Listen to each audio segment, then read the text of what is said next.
जैसा कि आप देख सकते हैं हमारे सामने ये एक बड़ा सा डब्बा है और इसके कितने हिस्से हुए हुए हैं? ये 1 2 3 4 5 और 6, इसके 6 हिस्से हुए हुए हैं। इसका मतलब जो भी कसर होगी उसमें नीचे वाला नंबर होगा 6 और ऊपर क्या नंबर आएगा? ऊपर वो नंबर आएगा जितने हिस्से हमने इस पीले रंग से भर दिए हैं। ये 1 2 3 4, तो ऊपर हमारा नंबर आ जाएगा 4। ये हमारी कसर होगी जो इस डब्बे के बारे में बता रही है। अब हम अगर एक और ऐसा डब्बा ले लें, यहाँ ऐसा एक और डब्बा आ गया है। अब हम क्या कर रहे हैं, हम इस डब्बे को अगर देखें तो बिल्कुल ऐसा ही है। ये 6 बराबर खाने थे और इनमें से 4 खाने भर दिए गए। लेकिन अगर हम इस डब्बे को ऐसे आधा कर दें तो अब कितने बराबर खाने हो गए? 1 2 3 4 5 6 7 8 9 10 11 12। अब इसके 12 खाने हो गए हैं और 12 खाने हुए तो इस दफ़ा नीचे नंबर आ जाएगा 12 और ऊपर क्या नंबर आएगा? अब 4 खाने तो नहीं भरे हुए, अब हमारे कितने खाने भरे हुए ऊपर? 1 2 3 4 5 6 7 8। तो अब यहाँ आ जाएगा 8। तो क्या ये कसर और ये कसर आपस में मुख्तलिफ हैं? नहीं, देखा जाए तो उतना ही डब्बा है जितना यहाँ डब्बा था।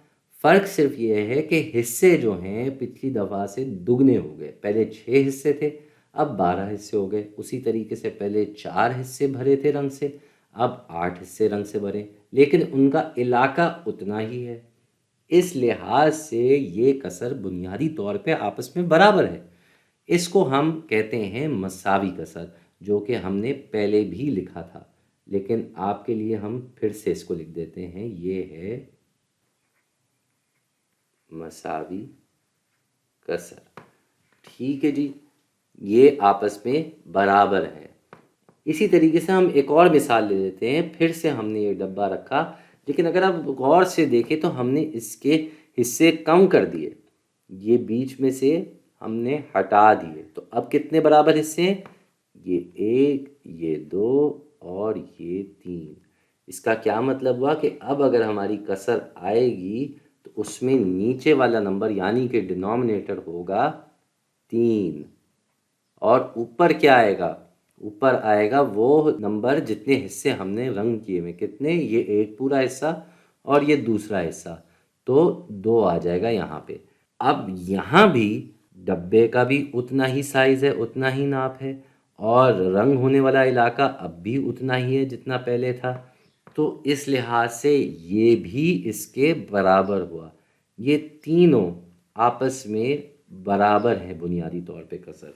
इसको हम क्या कहते हैं? मसावी कसर। और अंग्रेज़ी में हम इसको क्या कहते हैं? अंग्रेज़ी में हम इसको कहते हैं इक्विवेलेंट फ्रैक्शंस।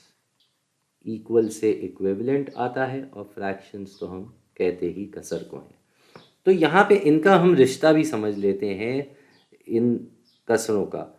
यहाँ पे आप गौर से देखें तो ये 4 और 2, 2 को आप 2 से ज़रब दे तो 4 बनता है और नीचे भी हमने 3 को 2 से ही ज़रब दिया है। ठीक इसी तरह यहाँ पे 4 जो है 2 से ज़रब देकर 8 बन गया और ये 6 जो है 2 से ज़रब देकर 12 बन गया। तो अगर एक कसर में ऊपर वाले नंबर और नीचे वाले नंबर दोनों को एक ही नंबर से ज़रब किया जाए या तकसीम किया जाए तो जवाब में जो कसर आती है वो इसके बराबर ही होती है। इसीलिए हम जाने से पहले एक और मिसाल करके चलते हैं। हमारे पास एक कसर है 5/25 और इसी के बराबर हमारे पास एक कसर आ गई जिसका हमें आधा पता है, बाकी आधा नहीं पता। हमें ये पता है कि इस कसर में नीचे वाला नंबर 100 है और ऊपर वाला नंबर हम नहीं जानते, ऊपर वाला नंबर हमें नहीं पता। तो अब हम क्या करेंगे? हम देखेंगे कि ये नीचे वाला नंबर 25 से 100 कैसे बना। तो भाई 25 जो है वो 100 में कितनी बार जाता है? 25 100 में जाता है 4 मरतबा। 25 को अगर आप 4 से ज़रब दें तो 100 आता है। اب مساوی کسر کے حساب سے اگر یہ دونوں برابر ہیں تو اس اوپر والے نمبر کے ساتھ بھی یہی سلوک ہونا چاہیے، بالکل۔